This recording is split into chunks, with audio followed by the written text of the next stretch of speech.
है क्या, कब लगता है, कितना अमाउंट का लगता है और किस डायरेक्शन में लगता है, ये इंट्रोडक्शन हम लोग का मोड लिए थे। सबसे पहले ये जानेंगे कि जब कॉन्टेक्ट कैसा फोर्स है, कॉन्टेक्ट फोर्स है मतलब किसी भी बॉडी पर फ्रिक्शन फोर्स लगेगा था जब वो बॉडी किसी दूसरे के क्या static it acts on a body when it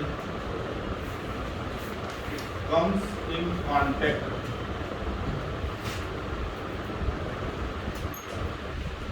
with जब वो बॉडी किसी दूसरे के कांटेक्ट में आएगा तभी फ्रिक्शन फोर्स काम करेगा। दूसरा बात, अब ये तो श्योर हो गया कि ये फोर्स किसी भी बॉडी पर कब लगेगा, जब वो बॉडी किसी दूसरे के कांटेक्ट में। अगला बात पे जानेंगे कि ये किस डायरेक्शन में लगेगा। It acts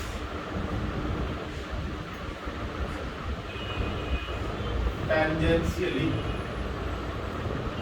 to contact surface which try to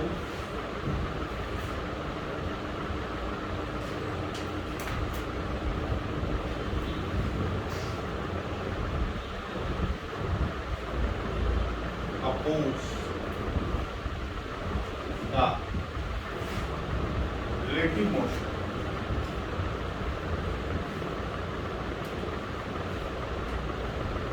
of contact। ये जो है कांटेक्ट सरफेस के टेंजेंशियली लगता है।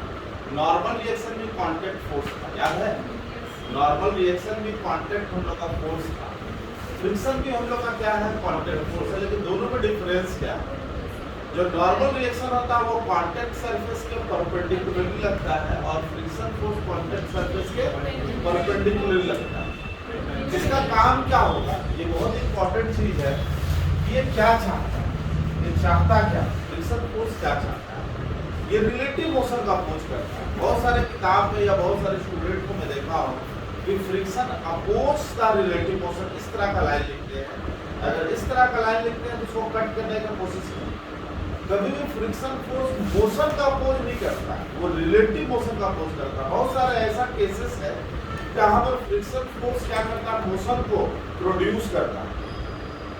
समझ रहे, बहुत सारा ऐसा जगह है जहाँ पर फ्रिक्शन फोर्स मोशन को क्या करता है, जैसे इसी जगह, इसी कॉपी की बात करते हैं, यहाँ रखा हुआ है, हम इसके ऊपर हाथ रखकर हाथ पर से खींच रहे हैं, ठीक है। तो यहाँ पर इस कॉपी को फॉरवर्ड डायरेक्शन में मूव कराने वाला शख्स कौन सा है, फ्रिक्शन। तो याद रखिएगा, फ्रिक्शन ऐसा नहीं है कि मोशन का अपोज करता है, वो मोशन का क्या करता है, प्रोडक्शन भी करता है। तो याद रखिए ना, एक्चुअल लाइन होना चाहिए, oppose the motion of body नहीं होना चाहिए, रिलेटिव मोशन का अपोज करना। अब ये रिलेटिव मोशन क्या होता है आप लोगों को मालूम है, जैसे यहाँ पर कुछ चीजें मैं बता रहा हूँ, जान के नोट करके ये पॉइंट, ये अच्छा पॉइंट। ये पहला, मान लीजिए हम लोग यहाँ दो मास M1 और M2, बैठना नहीं है, समझना। मान लीजिए इसकी वेलोसिटी आगे है, इसकी वेलोसिटी आगे है, V1 greater than V2। Particular for this question अगर हम रिलेटिव वेलोसिटी डिफाइन करेंगे तो M1 का M2 के रेस्पेक्ट में डिफाइन करेंगे कि M2 का M1 के रेस्पेक्ट में डिफाइन करेंगे, M1 का M2।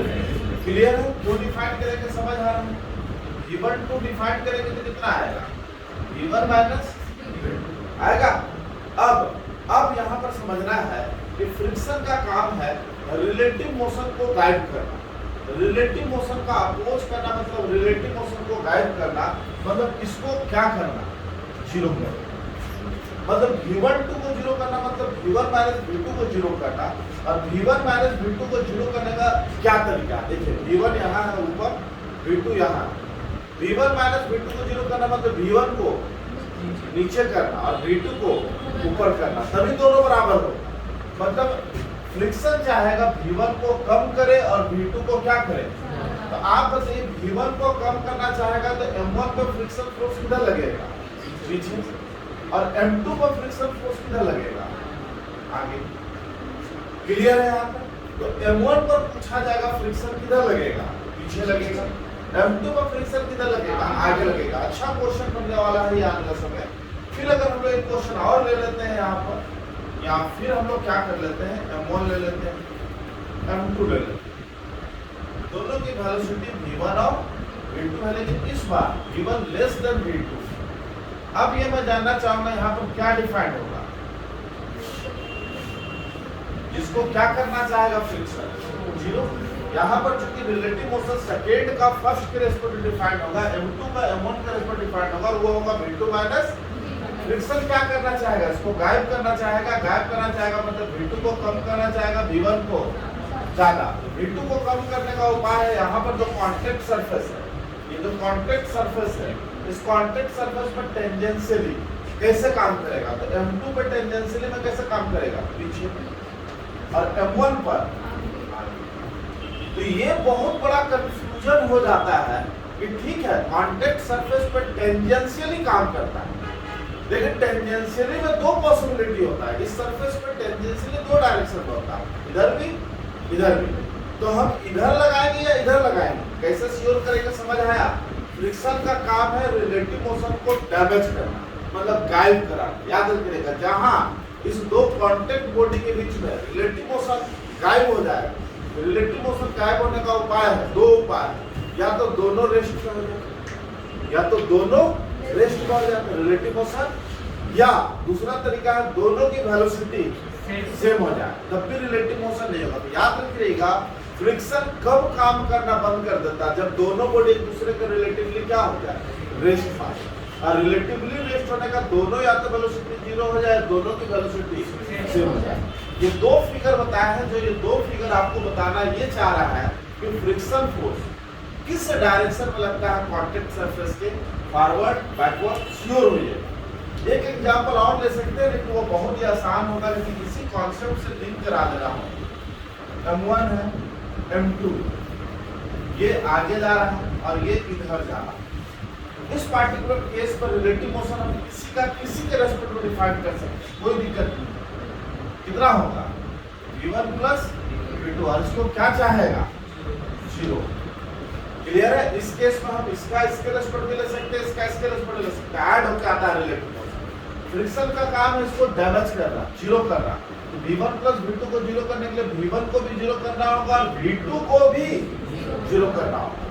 तो V1 को जीरो करने के लिए फ्रिक्शन इधर लगना चाहिए और इसको इधर लगना चाहिए। तो याद रखिएगा ये तीन हम लोग का डायग्राम मैं बना के दे रहा हूँ, पहला, दूसरा और तीसरा। ये तीनों डायग्राम में मैं ये बस बताना चाह रहा हूँ कि ठीक है फ्रिक्शन टेंजेंशियली काम करता है कॉन्टैक्ट सरफेस पे, लेकिन फॉरवर्ड काम करेगा कि बैकवर्ड काम करेगा, ये श्योर होने के लिए आपको रिलेटिव मोशन डिफाइन करना होगा। और ये भी याद रखे रहना है कि फ्रिक्शन गायब हो जाएगा जब रिलेटिव मोशन नहीं रहेगा। और रिलेटिव मोशन कब नहीं रहेगा, जब या तो दोनों की वेलोसिटी जीरो हो या सेम हो। याद रहेगा? तो दिस इज द हम लोग का मीनिंग ऑफ दिस लाइन कि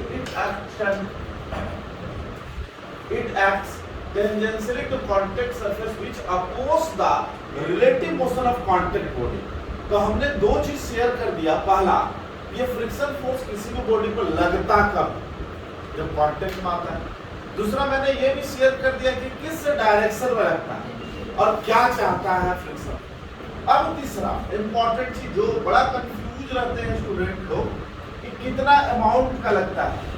सभी जन तो फार्मूला रट के रख लेते हैं म्यू mg, ऐसा कुछ फार्मूला रट लेते हैं, मैं श्योर करा दूं ऐसा कोई फार्मूला नहीं होता है।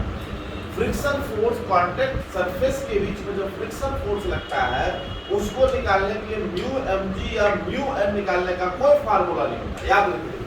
तो समझेंगे हम लोग का कि आखिर फ्रिक्शन फोर्स का अमाउंट कैसे निकाला जाए।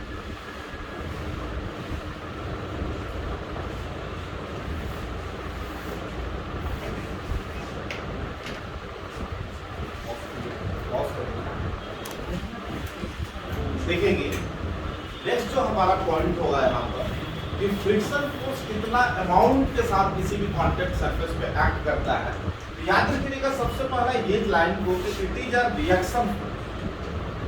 अब इसी से हम लोग का सारा कहानी शुरू होगा कि जब ये रिएक्शन फोर्स है तो इसकी वैल्यू हम लोग का कंडीशन पर डिफाइन होगी, मतलब इट्स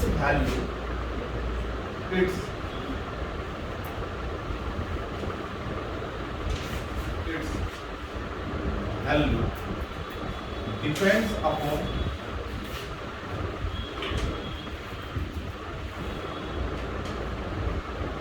कंडीशन। याद रखे रहना है it is a reaction force. एक लाइन और इन्वॉल्व करते हैं यहाँ पर, ज्यादा सूट करेगा। रिएक्शन है मतलब किसी भी लिमिट तक रिएक्शन नहीं है। It is a reaction force to a limit known as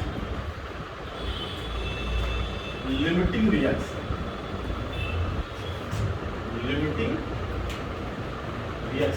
ठीक है। So its value depends upon condition। किस पर डिपेंड करेगा? कंडीशन पर डिपेंड। अब ये लाइन को मैं जरा सा अपडेट करता हूँ, क्या है ये याद रखे रहना है कि ये रिएक्शन फोर्स है, मतलब एक्शन पे इसका वैल्यू डिफाइंड होने वाला है।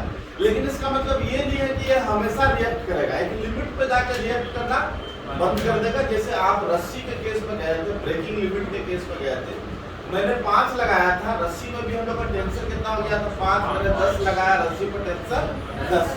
लेकिन इसका मतलब ये नहीं कि मैं 500 लगाऊंगा तो रस्सी भी हम लोग का रिएक्शन 500 कर देगा। उसकी एक लिमिट थी, वहां तक जाके वो क्या करेगा? रिएक्ट करेगा। तो यहाँ पर हम लोग का ये जानना है कि जो फ्रिक्शन फोर्स है उसकी भी एक लिमिटेशन है। क्या लिमिटेशन है चेक करेंगे हम लोग। जैसे मान लेते हैं हम लोग का m मास का बॉडी, इस पे मैंने अभी कोई फोर्स नहीं लगाया, बाहर से किसी प्रकार की कोई फोर्स नहीं लगाई। अब समझना है कि जब मैंने बाहर से कोई फोर्स नहीं लगाया है तो पूछेंगे यहाँ पर कॉन्टैक्ट सरफेस पे कोई फ्रिक्शन काम करेगा क्या? तो बोलिएगा फ्रिक्शन कोई काम नहीं करेगा, क्योंकि एक्शन नहीं है, किसी प्रकार के एक्शन नहीं है तो रिएक्शन भी नहीं हो। याद रहेगा। दूसरा बात, फिर हम लोग बात करेंगे यहाँ पर कि बॉडी वही है, मैंने इधर से क्या कर दिया 10 न्यूटन का फोर्स लगाया। अब ये देखा गया है कि ये बॉडी रेस्ट में, बॉडी का रेस्ट में रहना क्या इंडिकेट कर रहा है कि अपोजिट डायरेक्शन में निश्चित ये फोर्स लग रहा होगा। कितना अमाउंट का? 10 न्यूटन का। वो कौन लग रहा होगा? यहाँ कॉन्टैक्ट सरफेस से लग रहा होगा। क्या देखने को मिला कि जब हमारे द्वारा 10 न्यूटन का फोर्स लगा तो रिटर्न कितना मिला? 10 न्यूटन। फिर अगर बात करेंगे हम लोग कि हमने यहाँ पर क्या कर दिया, इस बॉडी पर 100 न्यूटन का फोर्स लगाया, ये बॉडी अभी भी रेस्ट में, मतलब इंडिकेशन क्या हो रहा है ये बताइए।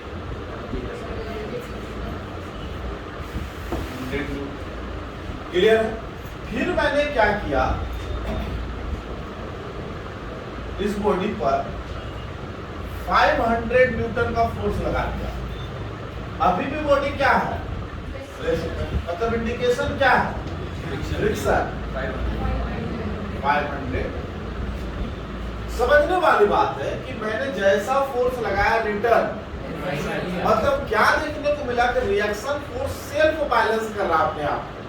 जब लगाया था 10 तो 10 लगा, 100 लगा तो 100, 500। अब फर्दर अगर हम क्या करते हैं, इस बॉडी पर जो फोर्स लगा रहे हैं वो फोर्स अगर ग्रेटर देन 500 न्यूटन लगाते हैं, ये बॉडी स्टार्ट टू मतलब मोशन आएगा। क्या समझ आया कि जो फ्रिक्शन है नॉट हम लोग का ग्रेटर देन 500, मतलब फ्रिक्शन जो है 500 से ऊपर नहीं लग पाया। तो क्या समझ आया, फ्रिक्शन कहां तक अपने आप को रिएक्ट किया? 500। ये जो हम लोग का फोर्स होगा, ये इसको क्या कहेंगे हम लोग? Limiting friction. क्लियर है। तो लिमिटिंग फ्रिक्शन क्या होता है? फ्रिक्शन का वह वैल्यू होता है जहां तक फ्रिक्शन क्या करता है? रिएक्ट करता है। अब एक कंफ्यूजन मत रेडी कर दीजिएगा, जो आप लोग को मैं पहले ही बताया हूं कि this is action and this is reaction. अगर आप सोच रहे हैं न्यूटन का थर्ड लॉ से ये एक्शन है और ये उसी का रिएक्शन है, ये गलती हटा दीजिए। मैंने बताया था एक्शन और रिएक्शन हमेशा सेम नेचर। यहाँ पर इस फोर्स की वजह से ये फोर्स हम लोग का रोकने के लिए लग रहा है, लेकिन ये एक्शन है और ये न्यूटन का थर्ड लॉ वाला रिएक्शन नहीं है। ये समझना है कि ग्राउंड ने लगाया है m मास पर फ्रिक्शन पीछे की ओर 500, तो ब्लॉक भी ग्राउंड पर फ्रिक्शन लगाया है किधर आगे की। मेरी बात समझ आया मैं क्या बोल रहा हूँ? तो ये वो वाला रिएक्शन नहीं है, एक्शन और रिएक्शन वाला नहीं। अगर वैसा होता ना तो हमेशा 500 इधर से हम 1000 लगाते, इधर भी क्या होता? ऐसा तो नहीं है। बाद में तो क्या हो रहा है, ये ज्यादा हो जा रहा है, ये कम हो रहा है। ये मिस्टेक मत कर दीजिएगा कि यहाँ पर बोलेगा ये एक्शन है ये उसका रिएक्शन। समझ रहे हैं? ये एक्शन है तो रिएक्शन कहाँ पर देखेंगे? ये कौन लगा रहा है? ग्राउंड लगा रहा है m मास पर, किधर पीछे। ब्लॉक लगाएगा ग्राउंड पर, किधर आगे। और वो भी फ्रिक्शन नेचर का ही होगा। एक्शन और रिएक्शन दोनों की नेचर हमेशा क्या होती है? याद रहेगा। तो हमने यहाँ पर देखा कि फ्रिक्शन फोर्स की अपनी कोई वैल्यू नहीं है, लेकिन ये कंफर्म है कि फ्रिक्शन एक लिमिट तक जाता है, जिसको क्या कहते हैं? Limiting friction. हाँ, ये याद रखिएगा कि किसी भी बॉडी पर कितना फ्रिक्शन लगेगा ये तो नहीं बताया जा सकता, उसके लिए क्वेश्चन पे जाना होगा, लेकिन मैक्सिमम कितना फ्रिक्शन लग सकता है वो बताया जा सकता है। मतलब लिमिटिंग फ्रिक्शन। ये limiting friction is the maximum value of friction. याद रहेगा, लिमिटिंग फ्रिक्शन क्या है?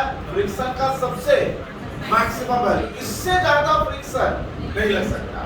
अब यहीं पर हम लोग क्या करेंगे? फ्रिक्शन फोर्स का अमाउंट को इंट्रोड्यूस करने में हम इस तरह का वर्ड यूज करेंगे, टाइप्स ऑफ फ्रिक्शन लेना है। फ्रिक्शन को दो कैटेगरी में रख लेंगे, एक होगा स्टैटिक फ्रिक्शन और दूसरा क्या होगा हम लोग का? Kinetic friction. नाम में ही छुपा हुआ, बताने की जरूरत नहीं हो रही। Static friction.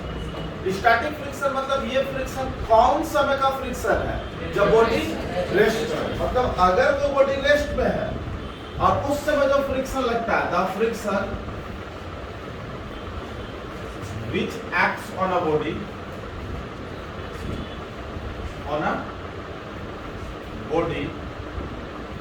at rest position, तो उसको क्या कहेंगे? Static friction. काइनेटिक फ्रिक्शन किसको कहेंगे? The friction which acts on a body at motion। जब कोई बॉडी मोशन में रहेगा उस समय जो फ्रिक्शन काम करता है उसको क्या कहेंगे? काइनेटिक। अब याद रखे रहना है, यहाँ पर नोट करके ये लाइन जानना है, बहुत जरूरी चीज है कि जो स्टैटिक फ्रिक्शन होता है उसके मैक्सिमम वैल्यू को क्या कहा जाता है? Limiting friction. और इसकी मिनिमम वैल्यू कितनी होती है? 0। कहने का मतलब ये है कि इस बॉडी का हम लोग 2-3 हम लोग का कंडीशन लिए, इस फ्रिक्शन को क्या कहेंगे? स्टैटिक। देखिए अब एस लिए स्टैटिक, ये भी क्या कहलाएगा? ये भी क्या कहलाएगा? ये भी क्या कहलाएगा? स्टैटिक। तो ये सारे फ्रिक्शन जो है वो बॉडी पर कब लगा है? जब बॉडी रेस्ट है, तो सारे को क्या कहेंगे? स्टैटिक। और स्टैटिक फ्रिक्शन का मैक्सिमम वैल्यू कितना तक लगा था? इसको क्या कहेंगे? मतलब लिमिटिंग फ्रिक्शन भी स्टैटिक फ्रिक्शन का एक टाइप्स है। किसको लिमिटिंग फ्रिक्शन कहेंगे? स्टैटिक फ्रिक्शन का मैक्सिमम। याद रहेगा। हम क्या कर सकते हैं? हम स्टैटिक फ्रिक्शन कितना लग रहा है ये नहीं निकाल सकते, लेकिन ये हमारे पास एक फार्मूला है कि किसी भी बॉडी पे लिमिटिंग फ्रिक्शन कितना लगेगा ये निकाला जा सकता है। क्लियर है? मतलब इसकी वैल्यू हम फाइंड आउट कर सकते हैं। Laws of limiting friction.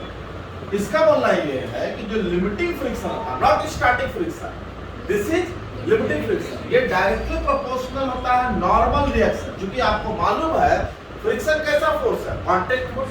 Contact में आएगा तब लगेगा। नॉर्मल रिएक्शन में कैसा फोर्स है, तो ऑब्वियस है फ्रिक्शन को लगने के लिए कांटेक्ट माना होगा, कांटेक्ट में आएगा तो नॉर्मल रिएक्शन भी लगेगा ही लगेगा। तो जो फ्रिक्शन फोर्स होता है, जो लिमिटिंग फ्रिक्शन होता है, नॉर्मल फोर्स की बात नहीं कर रहा हूं, जो लिमिटिंग फोर्स लिमिटिंग फ्रिक्शन होता है वो डायरेक्टली प्रोपोर्शनल होता है किस चीज का, नॉर्मल रिएक्शन का। ऑब्वियस है प्रोपोर्शनल साइन को हटाएंगे तो कांस्टेंट आएगा जिसको क्या कहा जाएगा, कोएफिशिएंट ऑफ फ्रिक्शन। क्या कहेंगे आप इसको कह सकते हैं कोएफिशिएंट ऑफ स्टैटिक फ्रिक्शन कह सकते हैं। तो याद रखिएगा किसी भी कांटेक्ट बॉडी के बीच में कितना फ्रिक्शन फोर्स लग रहा है ये नहीं बता सकते, हम ये बता सकते हैं with the help of this formula कि मैक्सिमम कितना फ्रिक्शन तक लग सकता है। याद रहेगा, फिर से सुन लीजिए, हम किसी भी कांटेक्ट बॉडी के बीच में ये नहीं बता सकते कि कितना फ्रिक्शन फोर्स लग रहा है, लेकिन ये बता सकते हैं with the help of this formula कि मैक्सिमम कितना तक लग सकता है। याद रहेगा। जैसे हम लोग क्वेश्चन हम लोग यहाँ क्लियर करते हैं इस क्वेश्चन के थ्रू। मान लीजिए हम लोगों को ये एक 2 kg का मास दिया हुआ है, यहाँ म्यू का वैल्यू दिया है 0.5, क्लियर है, और हम लोगों को बोल दिया कि इधर इस डायरेक्शन में फोर्स लगाया जा रहा है 10 न्यूटन। पूछा जा रहा है how much friction force act on this body. इसको हम लोग क्या करते हैं 15। जब ये क्वेश्चन मिलता है ना तो स्टूडेंट को जैसे यहाँ पर बोला how much friction force acts on that body, तो स्टूडेंट शुरू हो जाता है। ये फार्मूला होता है म्यू एन। यहाँ पर पार्टिकुलर फोर्स हम लोग का क्वेश्चन, ऊपर लगेगा नॉर्मल, नीचे लगेगा 2g, और फ्रिक्शन तो इधर लगेगा। क्यों फ्रिक्शन इधर लगेगा, क्योंकि बॉडी उधर जाना चाह रहा है, तो फ्रिक्शन उसका अपोज करेगा, रिलेटिव मोशन का अपोज करेगा, तो फ्रिक्शन पीछे लगेगा। अब समझना ये है कि ये फार्मूला रख लिया है, म्यू का वैल्यू दिया है 0.5 और एन का वैल्यू, क्योंकि इस लाइन के अलॉन्ग नेट फोर्स, इस लाइन के अलॉन्ग कोई फोर्स नहीं है, तो नेट फोर्स एन किसके बराबर होगा 2g। कितना हो जाएगा हम लोग का 20 का हाफ, कितना आया। तो स्टूडेंट जो है यहाँ पर तुरंत बोलता है कितना फोर्स लग रहा है 10 न्यूटन। समझना ये है कि ये जो 0.5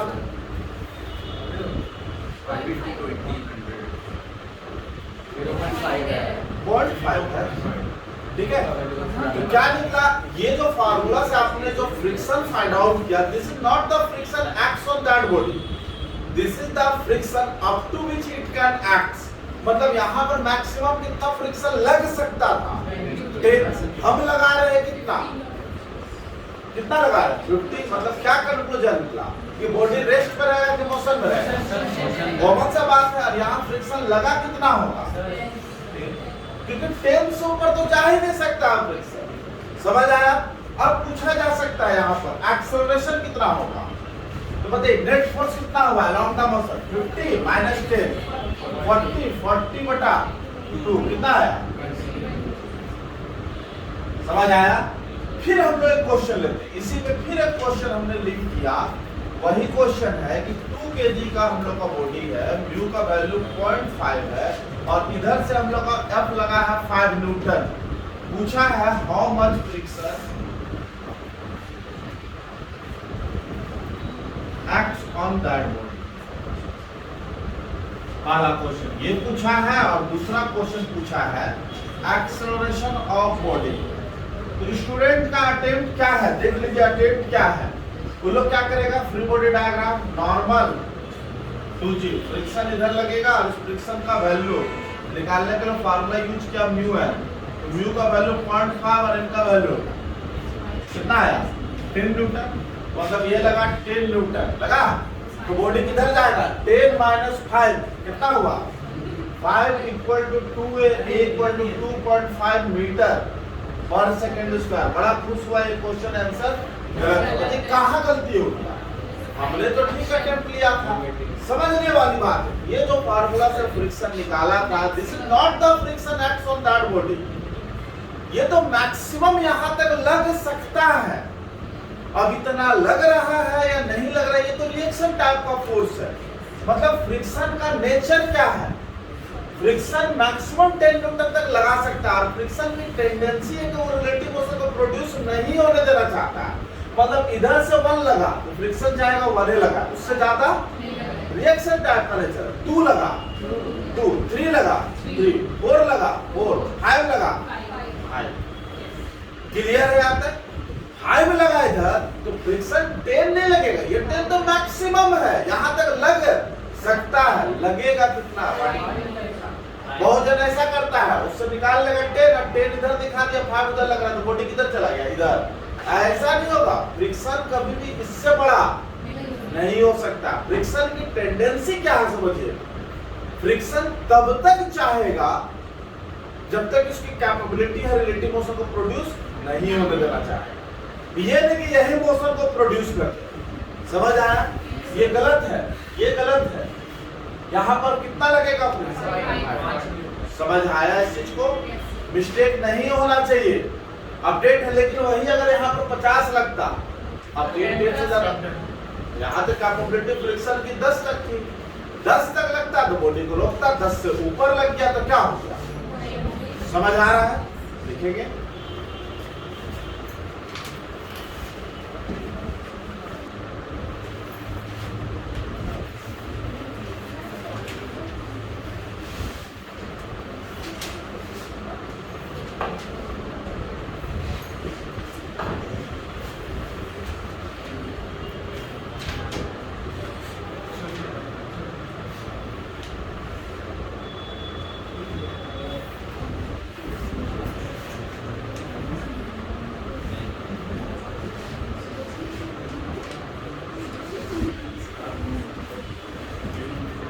ये क्वेश्चन है, for what minimum value of F body start to move. F का मिनिमम क्या वैल्यू लिया जाए?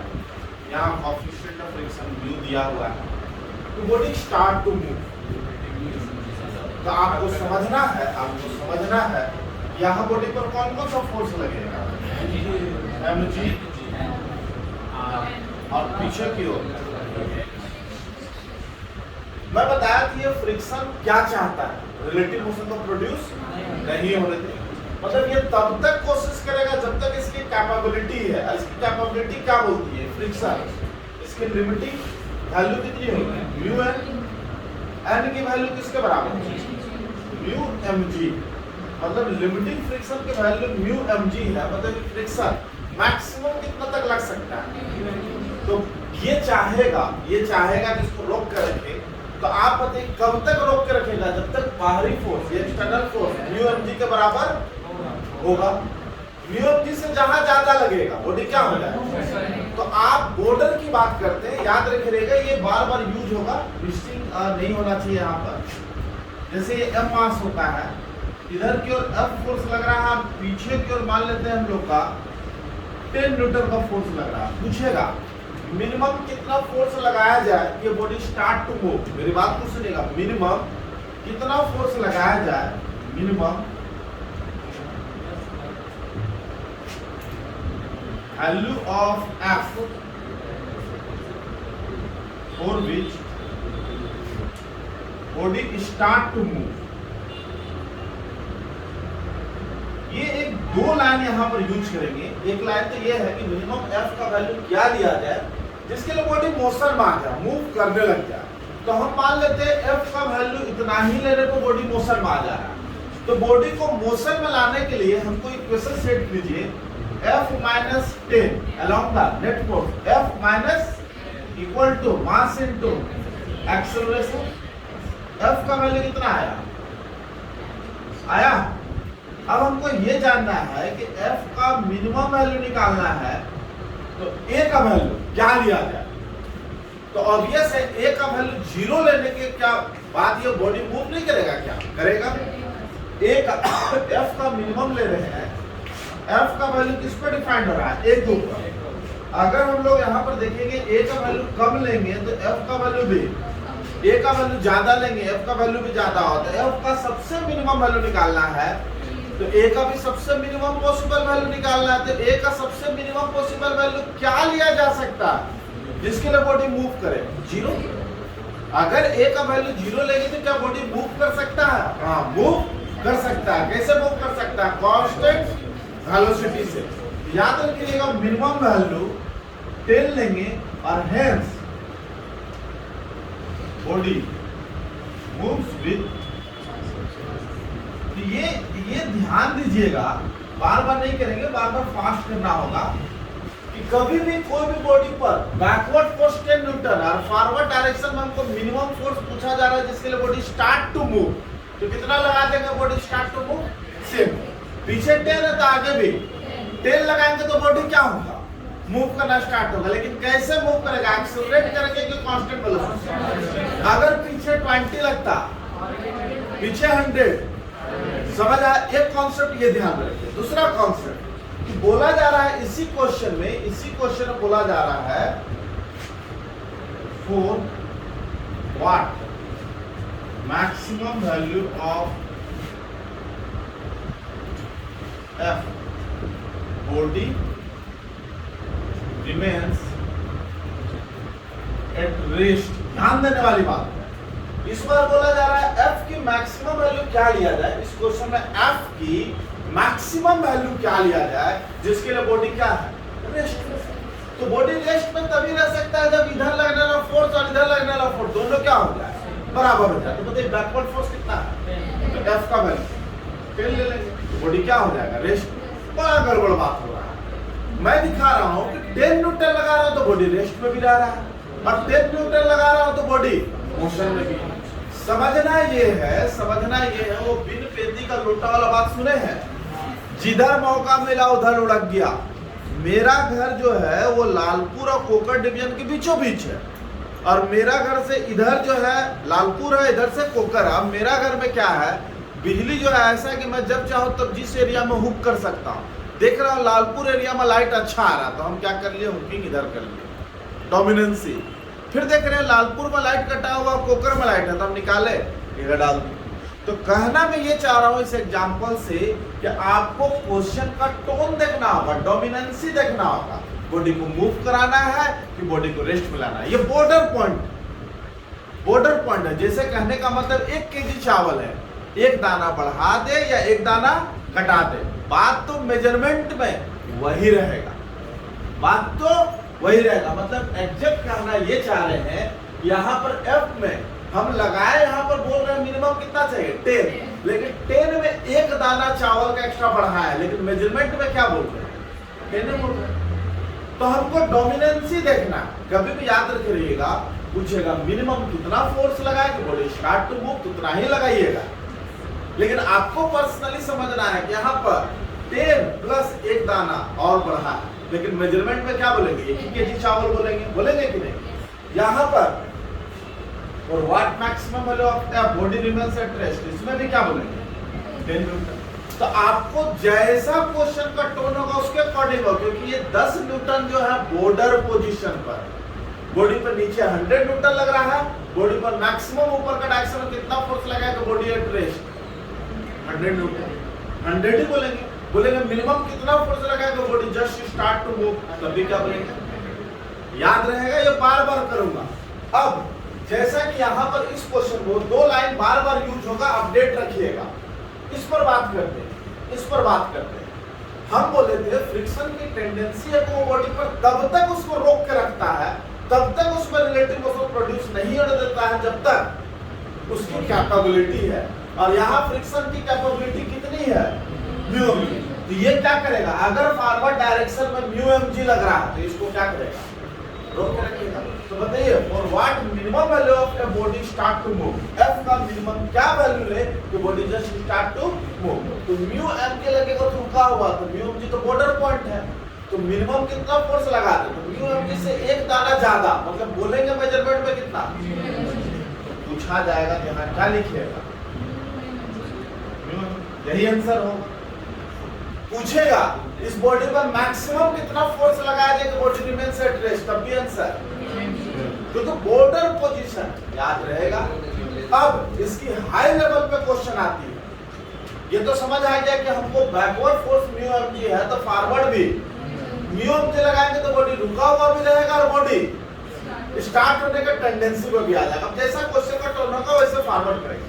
ध्यान देने वाली बात क्या है, बहुत ही फेमस क्वेश्चन है, सारे स्टूडेंट यहाँ मिस्टेक किए। ये क्वेश्चन है एम मास। बोला गया what minimum force F is applied on this block to move it। इस बॉडी को मूव कराने के लिए मिनिमम कितना फोर्स लगाया जाए? तो सारे स्टूडेंट का आंसर था म्यू। कहीं कोई दिक्कत है? पूछा गया इस बॉडी पर मिनिमम कितना फोर्स लगाया जाए कि बॉडी स्टार्ट टू मूव। अब ये सब सिंपल अभी जस्ट बना है म्यू, सभी का गलत। अब समझने वाली बात है कि आखिर गया कहां, गड़बड़ कहां? गड़बड़ इसलिए हुआ क्योंकि प्रीवियस क्वेश्चन में समझिए, प्रीवियस क्वेश्चन में F ऑलरेडी मेंशन था कि किधर लगाना है, हॉरिजॉन्टली राइट ही लगाना है। तो पार्टिकुलर फॉर दिस केसेस जब फोर्स हॉरिजॉन्टली राइट लगाना है उस केस में मिनिमम कितना फोर्स लगाना होगा बॉडी को मूव कराने के लिए? Mu G. लेकिन इस क्वेश्चन की बात करते हैं, इस क्वेश्चन में क्या ऐसा कुछ बोला गया है कि बॉडी पर मिनिमम कितना फोर्स लगाना है, सॉरी किस डायरेक्शन में लगाना? नहीं, हम इसमें लगा सकते हैं, हमसे तो खाली पूछा गया मिनिमम में कितना फोर्स लगा सकते हैं। याद रखिएगा जब हमको इसको पुल कराना है, खींचना है, मोशन में लाना है, तो इस बॉडी को हम हॉरिजॉन्टली फोर्स ना लगा के अगर इंक्लाइंड मोड में लगाते हैं फोर्स, तो इस केस में म्यू mg से कम भी लगा देंगे ना, बॉडी स्टार्ट टू। मेरी बात समझ आया मैं क्या बोला? हमको प्रीवियस क्वेश्चन में तो मेंशन कर दिया गया था, क्या मेंशन कर दिया गया कि फोर्स हॉरिजॉन्टली ही लगाना है, इसलिए मजबूरी था म्यू mg मिनिमम लगाना पड़ा। लेकिन जब हमने क्या किया, इस बेंच को खींचने की बात हुई, जब ऐसे खींचे तो ज्यादा ताकत लगाना पड़ा, ऐसे खींचे तो कम ताकत में क्या हो गया, मूव कर गया। इंडिकेट किया कि इस बॉडी को मूव कराना है और कम से कम फोर्स लगाना, तो हॉरिजॉन्टल लगा के हम इंक्लाइंड मोड में लगाते तो क्या हो जाएगा, कम ही फोर्स में बॉडी क्या हो जाएगा, मूव हो जाएगा। चेक करते हैं हम लोग, मान लेते हैं कि जो फोर्स हमने लगाया है वो हॉरिजॉन्टल के साथ कितना का बना के लगाया, ठीक है। तो हम चेक करते हैं इधर के जो कंपोनेंट जाएगा F काहे रिजॉल्व कर रहे हैं, समझ आ रहा है? हम लोगों को शुरू से बताया जा रहा है कि फोर्स को रिजॉल्व कर देना है, किस किस डायरेक्शन में रिजॉल्व कर देना है, अलोंग द मोशन और परपेंडिकुलर द मोशन। अब ये फ्रिक्शन क्या चाहेगा, बॉडी को कब तक रोक के रखेगा, जब तक F cos थीटा का वैल्यू म्यू एन, ध्यान देने वाली यहाँ Fs की वैल्यू म्यू mg नहीं होगी, Fs की वैल्यू म्यू n फार्मूला होता है, म्यू mg नाम का कोई फार्मूला नहीं होता है, n का वैल्यू mg हुआ था। इसलिए हम लोग प्रीवियस क्वेश्चन में यहाँ पर देखिए along this line net force, along this line net force 0, ऊपर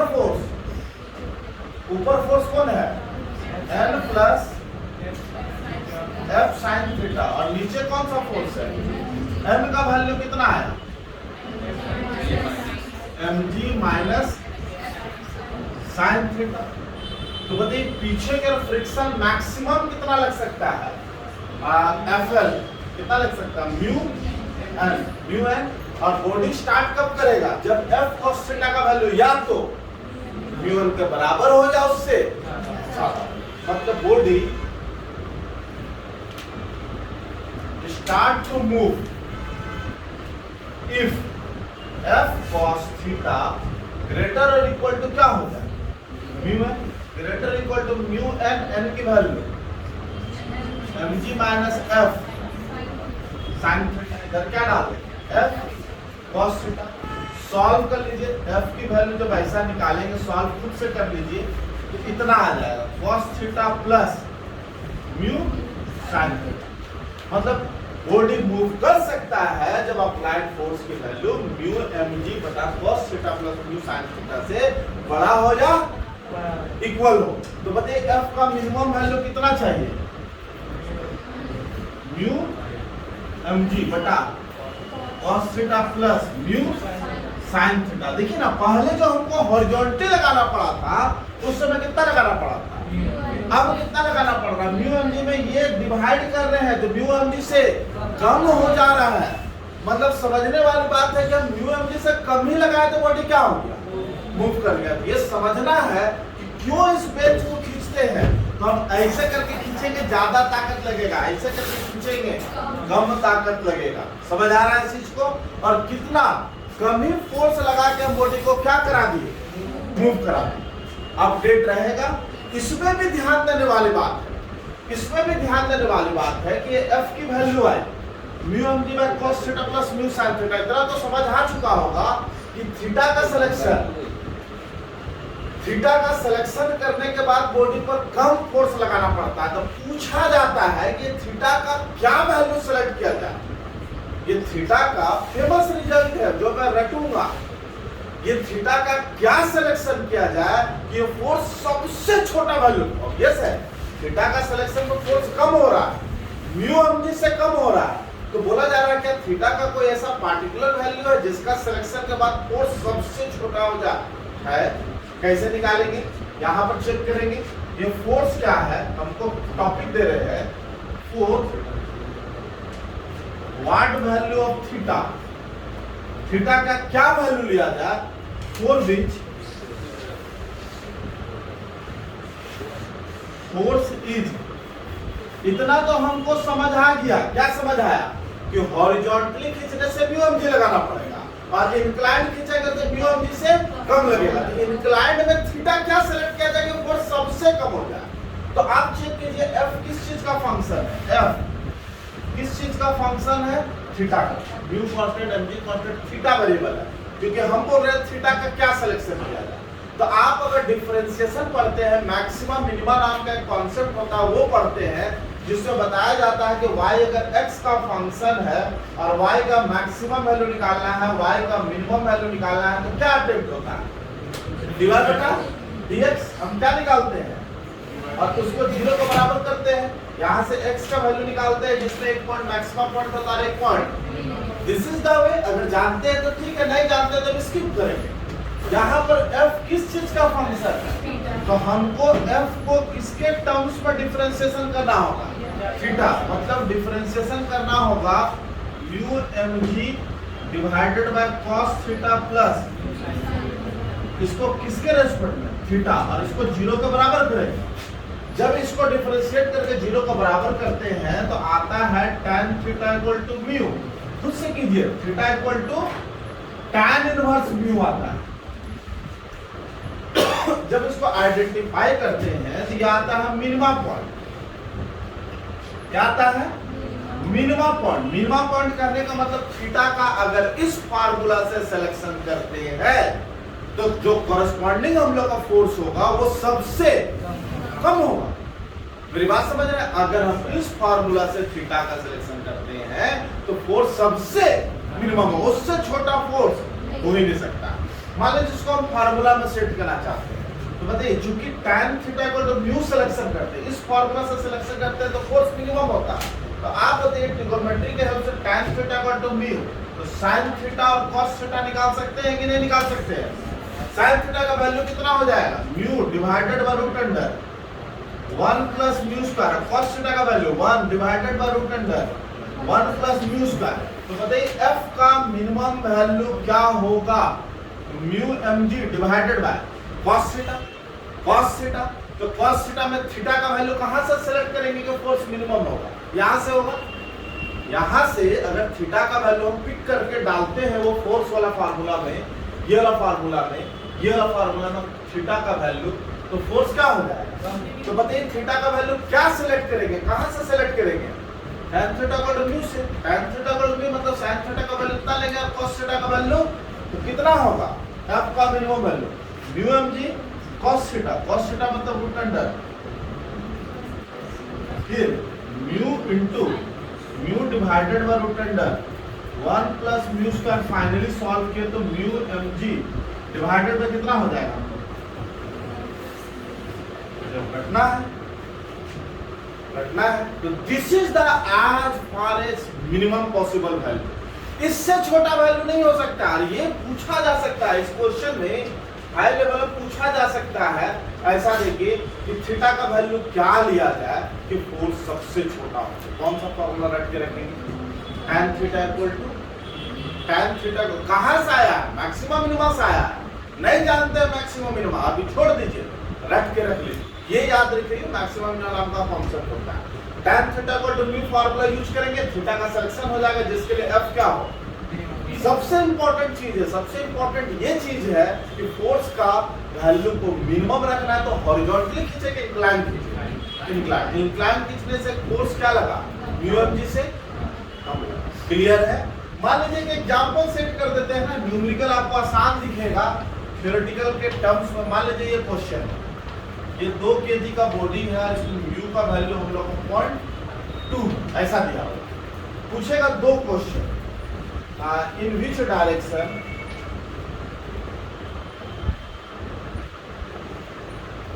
an external force is applied on this block, body start to move। अब प्रॉब्लम ये है कि जिसका कॉन्सेप्ट मालूम होगा तुरंत बनाएंगे। आप बताइए किस डायरेक्शन में लगाएंगे तो फोर्स हम लोग का स्टार्ट टू मूव। अभी जस्ट पता फोर्स इधर लगाना होगा और हॉरिजॉन्टल के साथ कितना है थीटा कैसे निकलेगा? तो tan theta equal to mu, मतलब म्यू मतलब 0.2 मतलब 10 बटा सॉरी 0.2 मतलब 1 बटा ये आंसर ले लीजिए। कितना लिख सकते हैं हम लोग? tan इनवर्स 1/5 अच्छा रहेगा, आप लोग को हेडेक ना हो। इसको हम जरा सा सेट म्यू का वैल्यू दिया है 3/4 अच्छा रहेगा। फायदा क्या होगा? यहाँ पर एक स्टैंडर्ड एंगल आ जाएगा, तो आसान दिखेगा। बताइए tan थीटा का 3/4 बताइए थीटा का वैल्यू, थीटा का वैल्यू मतलब ये समझ आया कि particular for this question theta का क्या सिलेक्शन किया जाए कि फोर्स सबसे कम हो जाए। क्या सिलेक्शन किया जाए? थीटा का 37 अब कैसे सिलेक्ट किया समझ आया? और इसके कॉरेस्पॉन्डिंग जो फोर्स लगेगा वो फोर्स सबसे कम होगा। आंसर ही बता सकते हैं। F का मिनिमम वैल्यू कितना होगा? म्यू mg बटा cos 37 प्लस म्यू sin, ऐसा पुट करके निकाल लीजिए। या अगर आप इसको नहीं कर रहे तो रट के रखे रहिए, वो रिजल्ट क्या रटा है? F मिनिमम क्या रटा है? म्यू mg बटा। बात एक ही है, दोनों में कोई डिफरेंस समझ आ रहा है? आप यहाँ भी पुट कीजिएगा वही आंसर आएगा, यहाँ भी पुट कीजिएगा वही आंसर आएगा। ये थ्योरी से हमने रेडी कर लिया, याद रहेगा। तो क्या सीखा आप लोगों ने? ये फोर्स इस बॉडी पर कैसे लगाया जाए कि फोर्स मिनिमम हो, हॉरिजॉन्टल की इंक्लाइन और थीटा का क्या सिलेक्शन किया जाए कि फोर्स सबसे मिनिमम हो जाए। क्लियर है? और रिजल्ट रट के रख लीजिए, ये रिजल्ट जो है सारा रट के रख लीजिए। ये प्रोसेस में अभी नहीं डिस्कस कर रहा हूँ, मैथमेटिक्स से रिलेटेड है। जिसको आइडिया होगा वो कर सकता है, जिसको नहीं आइडिया होगा वो जरा सा परेशान रहिए अभी, ठीक है? जरा सा परेशान रहिएगा। जिसको पढ़ने वाला हो रास्ता खोज लेगा, जिसको नहीं पढ़ना हो रास्ता नहीं खोजेगा। ये लिख दिया थे, इसको रोक दीजिए। बहुत